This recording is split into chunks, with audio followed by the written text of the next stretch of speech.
Welcome to episode 22 of the Thoughts with Lakshman podcast. My name is Lakshman Sybil, and I am a junior at the Edgemont Junior Senior High School. I've studied German for about a year and a half now, and I've also worked within my German online courses on learning about um, culture, German culture. And I started spending more time and we're on episode 22. The first 20 episodes are really heavily focused on specific German culture. There was a mix of anthropology and cultural issues. There was a mix of history. There was a mix of language specific topics. But generally speaking, most of it was on relating to German culture. Um, and now I've decided that I also want to focus on a few topics that also relate to Germany, but I also want to compare other countries around the world. And I'm going to transition the podcast in a way to become a little bit more broader and to take a look at more countries because I think it's interesting to compare Germany to other countries and the US. Um, so, yeah, I think that's pretty interesting. My podcast is actually available on YouTube on the Thoughts with Lakshman channel. I also upload German YouTube videos for learning German if you're interested. They're on the channel, and we really started out at a really basic level. So, you can have absolutely no experience with German, and you can start watching them in order. I'm still working on uploading more and more videos. So, it's not like a complete course is there, but we're getting there. With the podcast, it's on my YouTube channel. It's also available on Spotify. It's also available on Apple Podcasts. Basically, all the major platforms, it's there. And the Anchor app really helps me do that. In case you're interested in creating podcasts, which I highly recommend, by the way, it's interesting. It feels a little weird at first talking to yourself, but then you get used to it, and then it becomes as if you're almost having a conversation with yourself out loud. And sometimes it can be interesting to listen to. I mean, at least that's why I hope you listen. But if you're interested in creating a podcast, you can use the Anchor app. It's really great. It's really easy. But let's just get straight into it. So, in the last episode, we really evaluated immigration because, you know, my parents are immigrants, and I've always viewed immigration as a really good positive thing about the United States, that there's so many immigrants and that, different immigrants can shape the culture, and it's almost a melting pot of different cultures. Um, and that's, many I've always thought that that's, one of the reasons that makes the United States one of the strongest and most powerful, and most wealthy countries in the world. Um, However, not everybody feels that way about immigrants, and I wanted to evaluate what people were saying about immigrants, like the anti-immigrant side, because I always see the pro side. So I wanted to take a look at the anti side and try and dissect the arguments, which we did. And we looked at general arguments made across many countries. Um, for example, we looked at economic impacts, we looked at culture, national identity, assimilation, all sorts of things. And I highly recommend listening. I mean, this podcast is going to make a lot more sense if you listen to the one before, episode 21, before this one, which is episode 22. But in this episode, we're now going to look at different countries specifically and what's going on in each country. What problems are people having with immigrants there? And we're going to try and take a look and try and understand more from the other side, because I imagine most of my audience will also be, similar to me on my natural viewpoint and being pro-immigrant. So I want to take a look. I want to try and understand, and I think it's positive so that you can understand what people are saying. And yeah, it's interesting because this conversation is very important.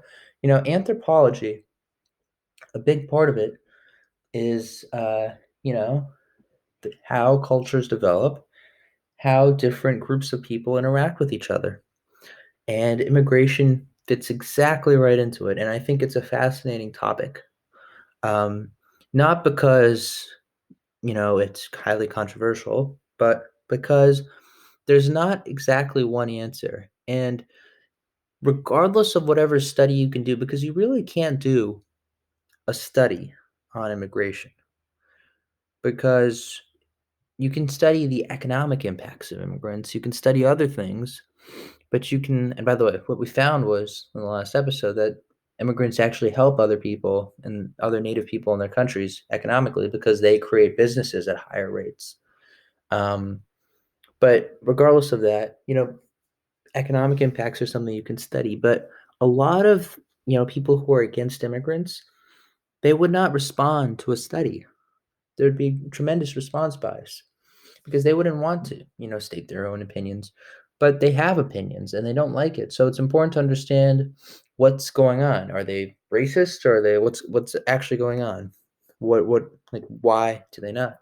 And a lot of people think it's psychological. A lot of people think that, you know, that people don't like difference. And I think it's fascinating to think about what the answer is to this question because there's not exactly one answer and you can't really measure it. So it's very interesting. And you can think to yourself, and it's fun to think to yourself and figure out what exactly is going on here. But I digress. Let's focus in on different countries, see exactly what's going on. So first off, let's look at Canada.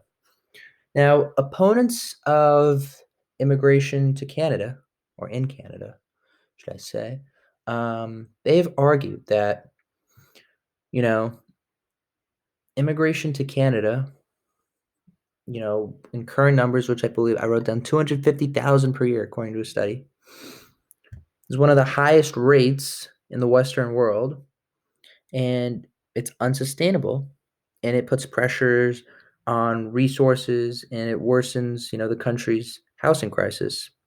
And they also believe that, Canadian cities are limited in size and they can't take so many people. And then there's more competition for jobs, which puts a strain on the economy. And then the environment also gets hurt from this. Those are, by the way, legitimate reasons. Overpopulation is a concern. Um, that's a concern. So you can see that, but again, it's interesting. In Europe, you know, a poll that I found of 10,000 people in 10 European countries were opposed. 55% were opposed to Muslim immigration. In Austria, 65% were opposed. Poland, 71%. Hungary, 64%. France, 61%. Belgium, 64%. And all those countries had, recently suffered jihadist terror attacks. Um, and then of those, being opposed,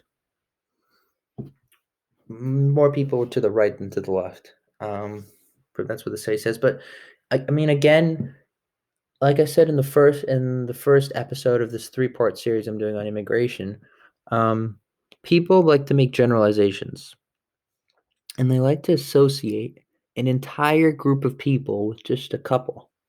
That's not good, and that's probably why, a few like one or two terrorist attacks, and now, which are horrible, by the way. Nobody, people died, people lost family members. It should not be taken lightly, but that doesn't mean though that you can now you can now oppose any people from that religion, because not all people are like that. In fact, the vast majority aren't. According to another poll, um, basically another poll also reinforced this. They said that 72% of Germans were opposed to accepting more immigrants, 65% in Denmark, 64% in Finland, 60% in Sweden, 58% in Britain, France 58%, and Norway 52%. And, this is evident, because the political opposition to high levels of remember, this is legal immigration. This has been associated, with certain right-wing parties in, Europe that have emerged recently, especially with Germany. We're going to talk a lot about this in the next episode. But the rise of right-wing nationalism in Germany in the last few years over immigration. And, immigration is one of the central political issues in many of these European countries. And the anti-immigration perspective, like I've said, is predominantly nationalist, cultural, and economic. And, a new index um, has been measuring the levels of, perceived threat from immigrants, because that's another thing. It's the psychological thing. And, it's not good.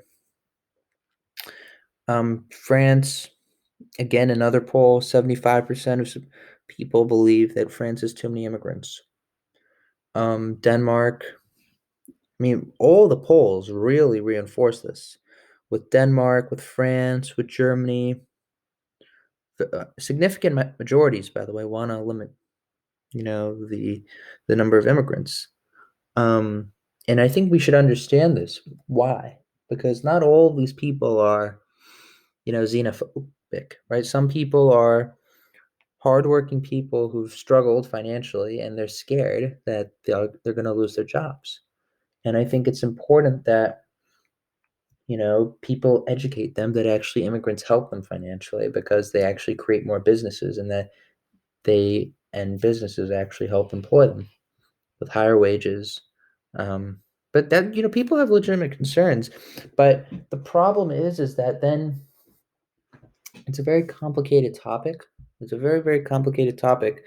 But I mean, as we're seeing here, right, through the polls, vast majorities are, against immigration. And, you could say that one of the reasons, by the way, in European countries, not many immigrants. In the United States, there are a lot more immigrants in all these countries. And, immigrants have helped the United States become very successful. But it's also part of the reason that even though people actually feel that in the United States, a lot of people are actually anti-immigrant compared to these countries. The U.S. is very pro-immigrant because we're seeing these countries. I mean, more than 60% of each of these countries are polling against immigrants. And these are large polls too from reputable organizations. Um, Same thing in Spain. And you've got new political parties, like I said earlier. You've got the small neo-fascist parties. Movimiento Social Español is one. Even though these parties haven't been successful, the rise of them is concerning.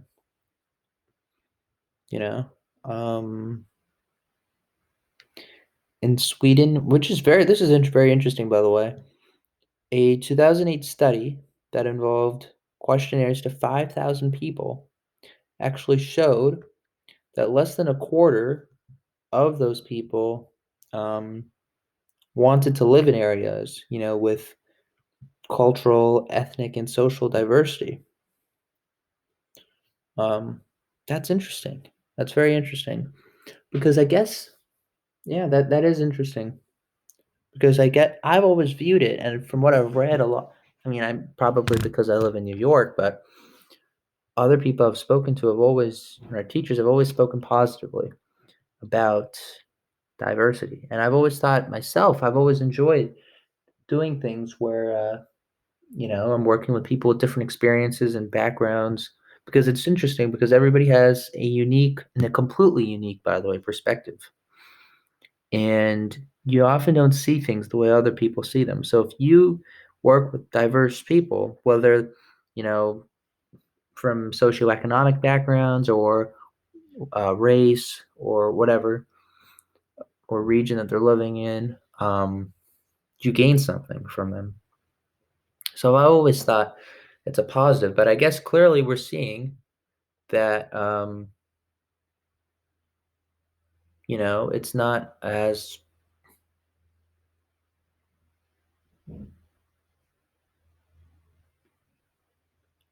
it's definitely not as positive as we thought it is because I mean, look at the numbers. Look at the numbers in the polls. It's very interesting. Um, Again, let's take a look at some more stuff. I mean, a lot of the stuff with the questionnaires, a lot of these studies I've collected in my notes right here, they're really And I was surprised. That's the reason I collected them, because they really stood out to me. Um, they're convincing. They're really against it. In the UK, immigration to the United Kingdom. Um, in the UK, the British National Party, made opposition to immigration one of their central policies in the 2010 general election. The Conservative Party pledged to bring immigration from the EU and rest of the world down to tens of thousands, with welfare restrictions and housing restrictions. And, the vote for the UK to leave the EU was successful, obviously with Brexit. Um, and several commentators actually suggested that, populist concern over immigration, was a major feature of the public debate. Um, Theresa May, she's a former prime minister. She introduced an immigration skills charge. So on companies who employed skilled non-EU immigrants, they have to pay an amount for each employee, and charitable organizations have to pay less. And then the money from that tax is used to help train people for skills and apprenticeships in the UK. Even with the Middle East too. Um, Obviously, Israel's in a complicated situation. I don't think it's a great example, but if you take a look at India, because we haven't looked at Asia yet. You know, India has anti-immigration parties at the state level. You know, um, Obviously, there's been, for example, Pakistan players, cricket players, they can't play in the Indian Cricket League. So that's definitely, but that India and Pakistan have a long conflict, and a serious conflict. So again, it's not the best example, but what I'm trying to demonstrate is that there's a lot of anti-immigrant feelings in the world, and it's pretty convincing. If you're looking at these polls, that's what we should take away from all this. Across many different countries, the polling is not close, to be blunt. It's just not close. And I think what it really demonstrates is that people who are not doing well, it is psychological, because look, in the US, we know for a fact that immigrants are good, that good immigrants come in and they help the country. And that's one of the reasons the US is the most successful country in the world. Um, but I think what's going on in these European countries where the polling is so, telling that people aren't doing very well, and they're finding someone to blame, I think. And that's what, some psychological research suggests, that people are finding someone to blame for their own struggles. And it's not just themselves, but like their fault. These countries aren't nearly as advanced as the US. Their economies aren't as robust. There's not that much opportunity.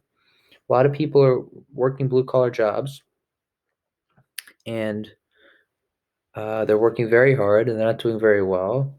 And they don't want immigrants to come in and take their jobs. But I think they're a little misinformed, and I think they're also trying to find someone to blame. And I think that's what's going on here. And I think until their situation improves, where they realize and they're educated on the topic and they understand what's going on, I think you'd continue to see stuff like this, because it's pretty telling. The numbers are really convincing right now, and there has to be. It's not going to be easy. Let's just say that, because there's a long way to go. Um, but yeah, thank you for listening to the podcast. I know this episode's a little shorter. I have to go run. I have to do something for my mom. Also, we're about up with my research. And it was getting a little repetitive. I probably shouldn't have included so many studies, but I was just so shocked when I saw all the studies when I was doing research for the podcast. But thank you for listening. As always, it's on YouTube. Thoughts with Lakshman is the YouTube channel. This is episode 22. I don't know the title for it yet. I'll come up with it 10 minutes, probably, as I'm uploading it and publishing it. It's also available at Spotify and Apple. But yeah, thank you for listening to the podcast. And I think we're done here. Goodbye.